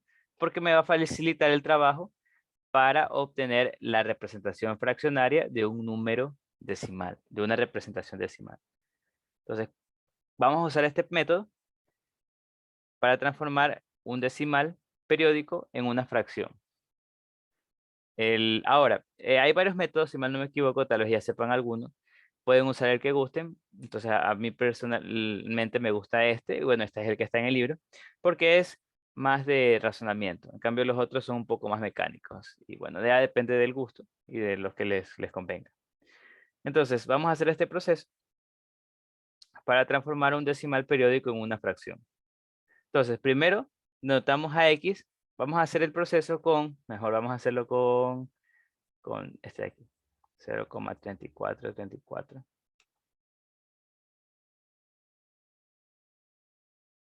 Entonces, por ejemplo, pongámosle aquí.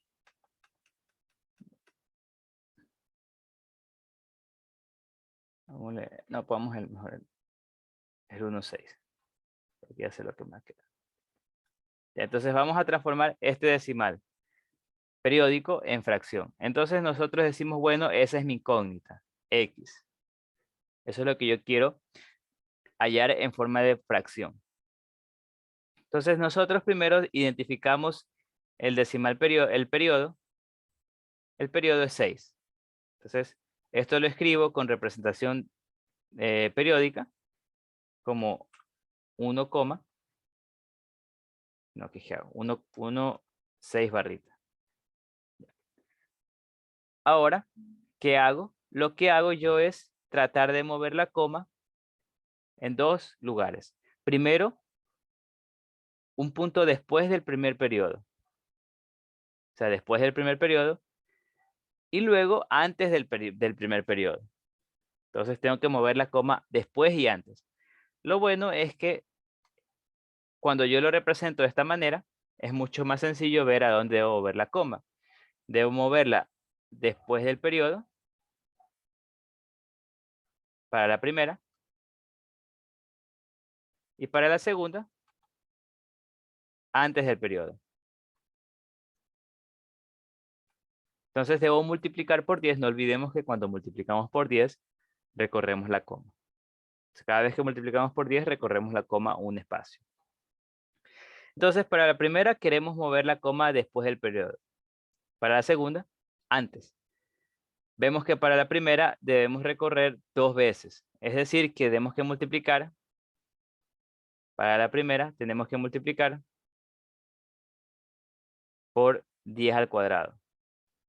10 elevado a la cantidad de veces que tenemos que mover la coma. Para la segunda, en cambio, por 10 a la 1, ya que debemos mover la coma una casilla. Entonces, hacemos eso. Multiplicamos primero. El tercer paso sería el multiplicar a X por 10 al cuadrado.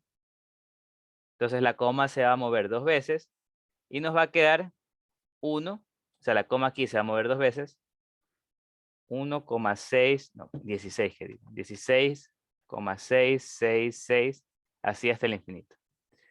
Para el segundo caso, nosotros multiplicamos por 10, es decir, la coma se mueve una casilla. 10x va a ser igual a 1,666. Ahora, este proceso se lo hace con la finalidad de que después de la coma quede únicamente el periodo, arriba y abajo. Podemos ver que son idénticos. Entonces, todo lo que esté después de la coma es lo mismo. Por lo tanto, todo se simplifica si yo resto. Entonces, eso es lo que yo quiero. Restar ambos y que se simplifique todo el periodo. Entonces, al hacer la resta me va a quedar 100 menos 10, 90x, es igual a 16 menos 1, 15. Es decir, X, despejando X, es igual a 1590. 15 sobre 90. Y ahí lo que puedo hacer es simplificar. 15 sobre 90. Quinta 3. Bueno, aquí hay tercera, hasta ahí sí hay quinceava, creo yo. Quinceava, a ver, tercera 30 y quinta 6. 6. Un sexto. Entonces, X es un sexto. ¿Ya? Y esos son los pasos a seguir. Entonces, lo importante es saber por cuánto debo multiplicar en ambos casos. Primero, para que moverlo un lugar después de del periodo.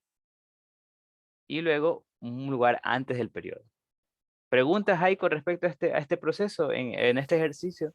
Sobre este, ¿puedes repetir el proceso? Porque la verdad yo me perdí cuando sacó el 90X.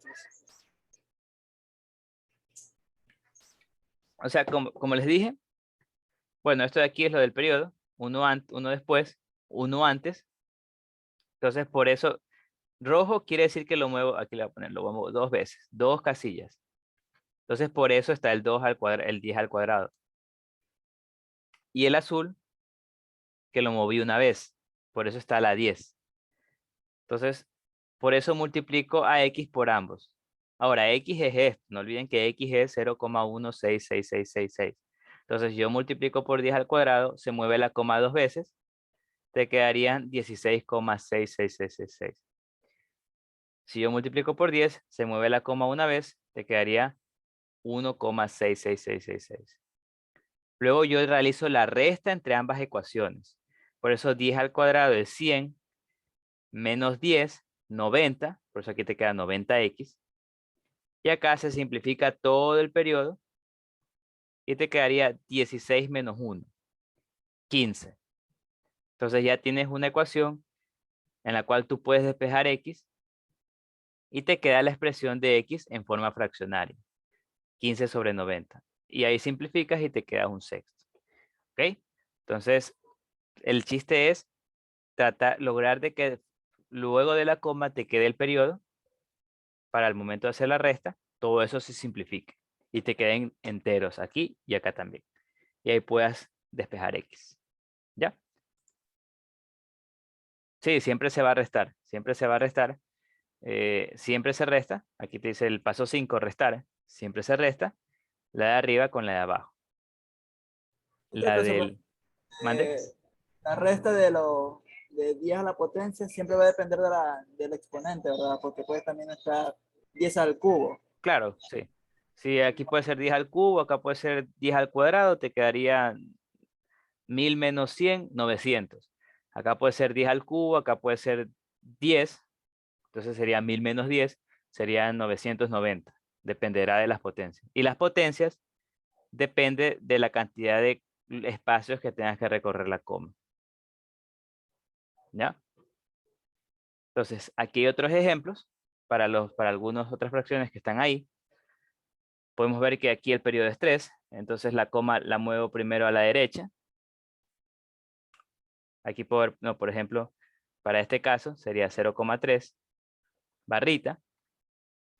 Entonces aquí puedo ver que la coma debo moverlo 1 a la derecha para la primera. Y para la segunda no debo moverla porque ya está a la izquierda del periodo. Entonces por eso lo multiplico por 10 a la 0 o por 1. O sea, es una forma de decir que no le multiplico por nada. Hago la resta, 10 menos 1 es 9. Y acá se simplifica todo el periodo y te queda 3 menos 0 es 3. Despejas la x y te queda la ecuación, el valor. Acá es el que hice. Y este es, bueno, más difícil, es este de aquí, por ejemplo, sería 0,142857 barrita, porque eso es el periodo. Entonces la coma la debo mover acá. Serían 6. Por eso se multiplica por 10 a la 6. Y la coma antes ya está, entonces no lo debo multiplicar por nada. Por eso 10 a la 0. Aquí me faltaron las x. Aquí es x, aquí es x. Aquí es x, aquí es x. Y hago la resta, te queda esta cosa, 999.999. Pasas a dividir y luego de hacer una gran simplificación te queda un séptimo. ¿Ya? Ahora, si se dan cuenta, en todos estos casos estoy asumiendo que la parte entera es 0. 0, 0, 0. Ahora, si la parte entera no es 0, lo recomendable es separar la parte entera con la parte decimal. Sacas la representación fraccionaria de la parte decimal y luego simplemente le sumas la parte entera. Ejemplo, si te dijeran el 1 más, si te dijeran sacar la fracción de 1.25, entonces lo que haces es separar 1 y 0.25. Entonces a 0.25 tú obtienes la representación decimal. Ahora, no vimos cómo hacer esto de aquí, pero esa es la forma fácil. O sea, cuando haces esto, ¿cómo sacas la representación decimal de 0.25?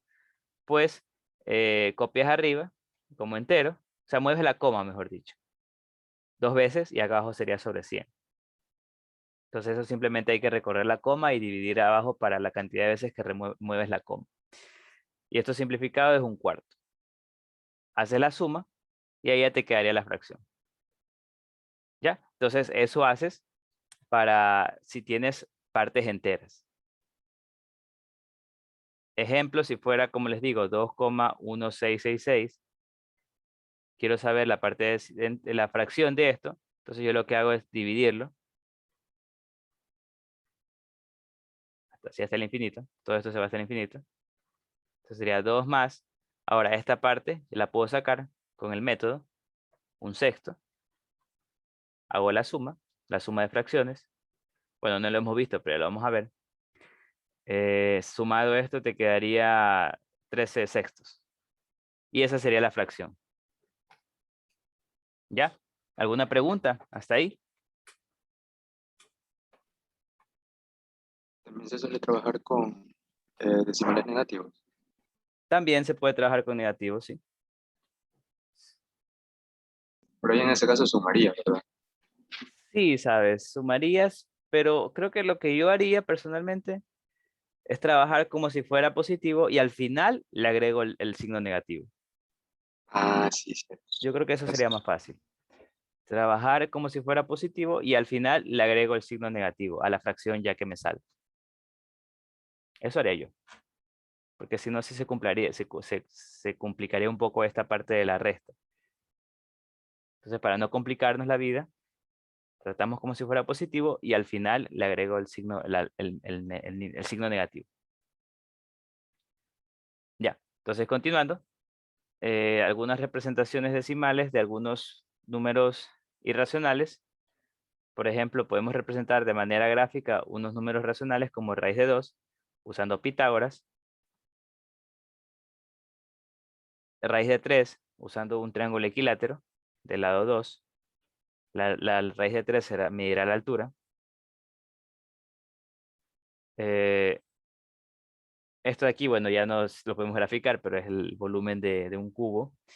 De 2 unidades cúbicas, sus aristas van a medir raíz cúbica de 2. Y pi, que todos conocemos, que es la relación entre el diámetro, entre la circunferencia para el diámetro. Tenemos también, todos estos números pueden ser representados en la recta real. Ahora, una forma gráfica de representar estos números, como dije, es usando esto de aquí, especialmente para las raíces para las hipotenusas de los triángulos rectángulos, se pueden representar. Ejemplo, si yo quisiera representar raíz de 2 en la recta, entonces yo construyo un triángulo rectángulo de lado 1 y lado 1, cuyo vértice está en el origen. Entonces yo sé por Pitágoras que esto mide raíz de 2. Entonces lo que hago es yo usar un compás para esta distancia, trasladarla al eje. Entonces esta distancia sería igual a raíz de 2. Y ahí yo sé con seguridad cuánto mide raíz de 2. O sea, sí, con seguridad, sí. En caso de que me lo pidieran, de presentar de manera gráfica. Ahora, vamos ahora sí con el final de la clase. Vamos a ver operadores binarios. Entonces, ¿qué es un operador binario? Operadores binarios, como ya vimos, bueno, un poquito en realidad, lo que hacemos es tomar 2 elementos de un conjunto, aplicarles una operación y que nos dé un resultado. Entonces, eso no es nada más que una operación binaria. Dos elementos de un conjunto, aplicas una operación y te da un tercer elemento. Ahora, si ese elemento sigue perteneciendo al mismo conjunto, se considera binarias internas. ¿Por qué? Al aplicar la operación, no sales del conjunto que estás trabajando. Un ejemplo muy conocido es la suma. La suma es una operación binaria. Operación binaria.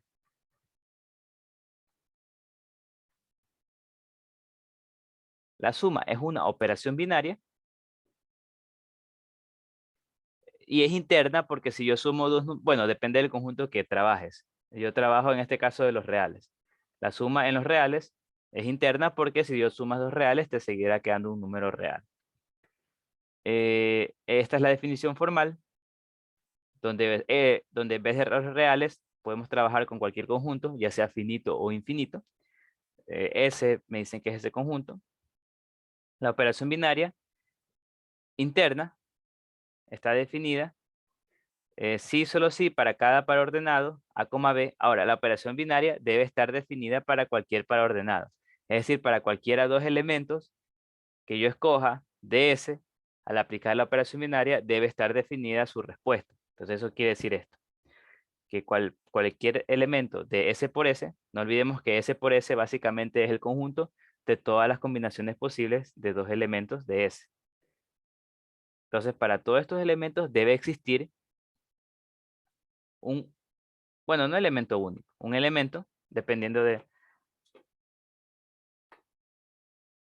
No, sí es único, perdón, me confundí. Sí, único.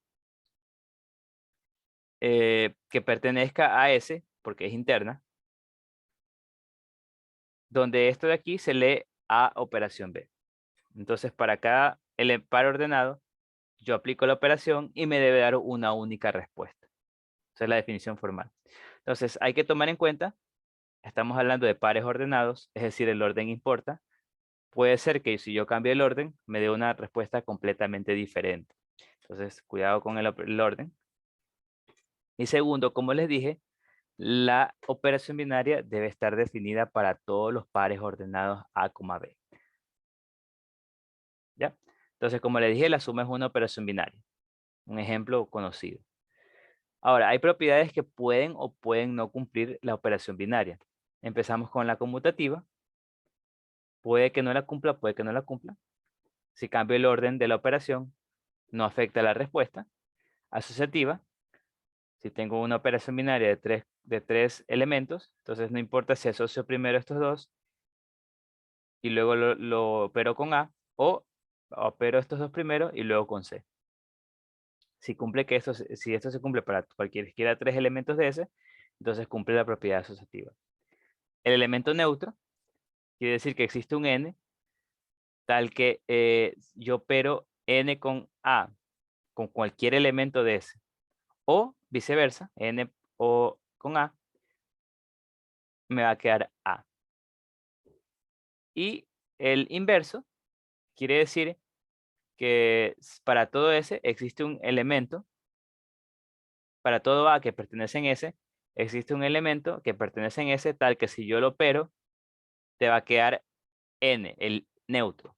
Ahora, aclaraciones importantes. Si estamos hablando aquí estamos hablando de que es igual al neutro. Entonces eso quiere decir que para que exista el inverso, tiene que existir el neutro. Es decir, que solo va a existir el inverso, solo voy a solo voy a ver si existe el inverso, si existe el neutro. Si no existe el neutro, entonces no tiene sentido hablar de inverso. Si no existe el neutro, no tiene sentido hablar de inverso. Ahora, y también el elemento neutro es único, es decir, existe un N tal que para todo A pertenece a S. Si lo opero con N, te va a quedar lo mismo. Pero el inverso no es único, el inverso es para cada elemento de S. Para cada elemento de S va a existir un inverso, tal que te dé el neutro. Bueno, si es que existe la propiedad, si es que cumple la propiedad. Ejemplo, la suma cumple todo, cumple conmutativa, cumple asociativa, cumple el neutro de la suma, fácilmente podemos ver que es el 0, ya que cualquier número sumado con 0 te da el mismo número. Y el inverso, si tenemos A igual 2, el inverso, pues sería en la negación. A igual menos 2. Entonces el inverso de A tilde, es el negativo, ya que A menos A es 0, el neutro. Entonces, por ejemplo, la suma es un operador binario que cumple las 3 propiedades. Ahora, como les dije, para que exista el inverso, debe existir el neutro. Pero si existe el neutro, no necesariamente va a existir el inverso. Entonces, puede ser que exista el neutro, pero no el inverso. Entonces, hay que tener cuidado con eso de ahí. Un ejemplo de una operación binaria más complicadita es, por ejemplo, dado por esta regla de correspondencia, A más 3B, donde estamos trabajando en los enteros. Si aplico esta regla de correspondencia, puedo ver que es interna, porque seguirá siendo entero. Puedo ver que no es conmutativa, porque si cambio el orden, no sé, o sea, para que sea conmutativa debe cumplir para todos. Entonces basta probar un contraejemplo.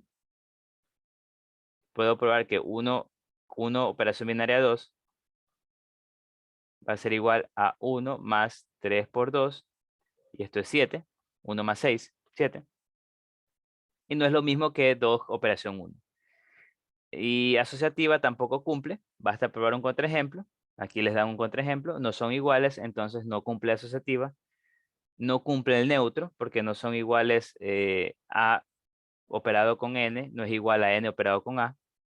Entonces no son iguales.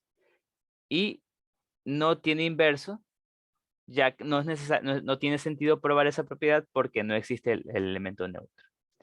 Entonces este es, por ejemplo, un ejemplo de un operador binario que no cumple ninguna propiedad básicamente. Ahora, otra forma de representarnos en la operación binaria es usando una tabla. En este caso, bueno, para que nos represente de esta manera, el conjunto que estemos trabajando debería ser finito, porque no podemos hacer una tabla infinita. Entonces, ¿qué quiere decir esta tabla? Esta tabla nos da el resultado de la operación binaria aplicada a cualesquiera dos elementos de S. ¿Cómo podemos leerla? Pues, si queremos saber, por ejemplo, triángulo, operación binaria, cuadrado, quiere decir que yo debo buscar, este es el primer elemento, lo debo buscar en la fila del triángulo, y luego buscar la conexión con la columna del cuadrado. Entonces, esta sería la respuesta. Me quedaría cuadrado. Entonces, de esa manera yo puedo expresar una operación binaria, ya que aquí me va a dar resultados de todas las operaciones posibles entre dos elementos de S. Puedo ver que es interno porque todos estos elementos que son los resultados siguen estando en S, entonces es interna. Puedo ver que no es conmutativo porque aquí me dan un ejemplo. Si yo quiero hallar rombo cuadrado, voy a ver que esto queda rombo. En cambio, si yo lo quiero hallar de la manera opuesta, puedo ver que esto me queda cuadrado, rombo, me queda cuadrado. Entonces no son iguales. Ya con un contraejemplo, yo sé que eso no cumple. También asociativa, aquí me da un ejemplo que no cumple. Y el neutro tampoco cumple. Ahora ya vamos a ver cómo puedo yo ver el neutro en una tabla. ¿Cómo puedo ver yo el neutro en una tabla? Ya les voy a explicar de una forma bastante sencilla. Aquí me dicen que también, cambiando un poco de tema, que si a un conjunto S se definen dos operadores binarios, asterisco y numeral, es posible hablar de propiedad distributiva, que se cumple, si solo si se cumple esto. Entonces aquí podemos ver algo, esto nos recuerda a las propiedades distributivas de la O y de la I. Por ejemplo, BO y A y C. O sea, básicamente esto también nos dice que la disyunción y la conjunción también son operadores binarios y cumplen la propiedad distributiva. Ese sería un ejemplo de dos operadores binarios que cumplen esta propiedad. También la suma y producto también cumplen la propiedad distributiva. Ahora, ¿cómo veo yo el neutro? que exista o no exista en esta tablita. Entonces yo lo que debo ver es lo siguiente. Yo primero debo buscar si existe una fila de las respuestas que sea idéntica a la fila de ese que está aquí arriba. No olvidemos que este es el segundo coordenada, esta es la primera y estas son las respuestas. Entonces tengo que ver en las respuestas a ver si existe una fila igualita a la de acá arriba. Yo veo que sí existe. Entonces, por ejemplo, veo que sería esta que está aquí. Es idéntica. Triángulo, triángulo, cuadrado, cuadrado, rombo, rombo. Entonces, eso quiere decir que el triángulo es candidato a ser inverso. Candidato inverso. Candidato a inverso. O sea, pues si existe el inverso, entonces debe ser el triángulo. Es la única. Ahora, ¿cómo yo compruebo que sí es el inverso? Entonces yo debo buscar en la columna de triángulo, que es esta, y debo ver que la columna de triángulo debe ser igual a la columna de la primera coordenada. Veo que, bueno, triángulo, triángulo, pero acá no son iguales. Entonces, como no son iguales, entonces triángulo no es el inverso. No es inverso. Y como ya era el único candidato, entonces no existe el inverso aquí. Entonces, así se puede ver el inverso en una tablita. Puedo ver. Tengo que buscar una fila idéntica a la de acá arriba. Si hay una, entonces este es candidato a inverso. Y si hay un inverso, es ese de ahí. Ahora debo ver su columna. No son iguales, entonces no es inverso. Ahora, por ejemplo, vamos a ver un ejemplo en que sí haya. Vamos a tener esta siguiente operación binaria. Básicamente nos dicen que es de producto potencia del conjunto potencia de A al conjunto potencia del producto cartesiano de potencia de A al producto potencia de A, donde A es este conjunto, psi omega. Entonces, básicamente me dicen que el producto cartesiano, de la operación binaria es la unión. Entonces puedo construir la tabla usando la unión. Entonces, recordando las propiedades de unión, me queda esta tablita. Ahora, una vez que esté esto, me piden a ver si es interno. Bueno, si es interno, porque si se dan cuenta, todos los elementos que están aquí pertenecen al conjunto potencia. Está vacío, ¿sí? Omega y A. Entonces yo lo que quiero aquí mostrarles es lo siguiente. ¿Cómo demuestro que existe un neutro? Entonces me piden hallar neutro. ¿Tiene neutro? Entonces yo lo que haré es lo siguiente. Yo busco, como les dije, debo buscar una fila tal que sea igualita a la que está acá arribita. Entonces yo veo que esta de aquí cumple esa propiedad. Esta de aquí, esta, la única. Entonces yo busco una que esté igualita. Entonces yo sé que esto es candidato inverso. Candidato a neutro, que digo. A neutro. Y debo ver que esto, luego debo ver la columna de ese elemento y debo ver que sean igual esta columna con la columna de la primera coordenada. Puedo ver que efectivamente son iguales. Cuando son iguales, entonces esto sí es el neutro. Sí es el neutro. Entonces, en este caso, sí existe neutro y es el vacío. ¿Ya? Entonces, básicamente, de ahí podemos ver que vacío operado con cualquiera, te va a quedar el elemento, el de arriba. Y es lo mismo el de acá abajo. Entonces, este vacío sí es el neutro. Ahora, ¿cómo veo, una vez que yo tengo el neutro, cómo veo si existe el inverso? Entonces, para que exista el inverso, entonces debe existir para cada elemento un elemento que yo al operarlo te dé vacío. Entonces, por ejemplo, aquí vacío con vacío te da el vacío.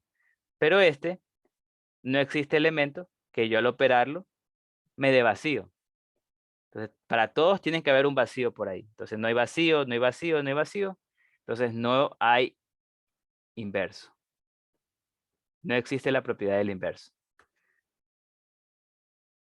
Finalmente, algo que los últimos que les quiero mostrar es cómo yo veo que sea conmutativa.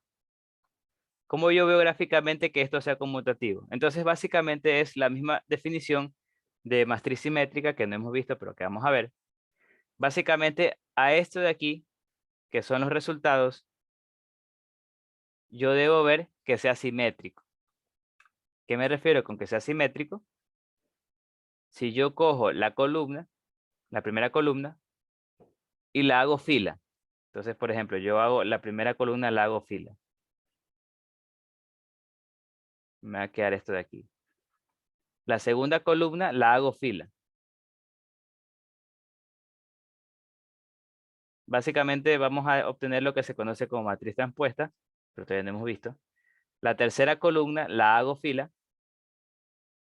No, esto no es.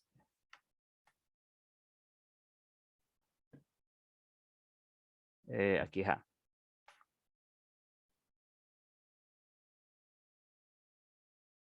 Y la cuarta columna la hago fila también. Entonces, si esto sigue siendo igual a esto, quiere decir que es simétrico. Y por lo tanto cumple la propiedad conmutativa. Entonces vemos que sí son iguales, elemento por elemento. O sea, todos los elementos tienen que ser iguales. Así haya uno diferente, ya no sería conmutativo. Entonces veo en este caso que sí, todos los elementos son iguales.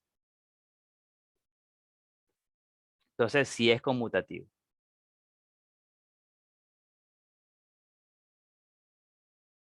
Ya. ¿Alguna pregunta hasta ahí?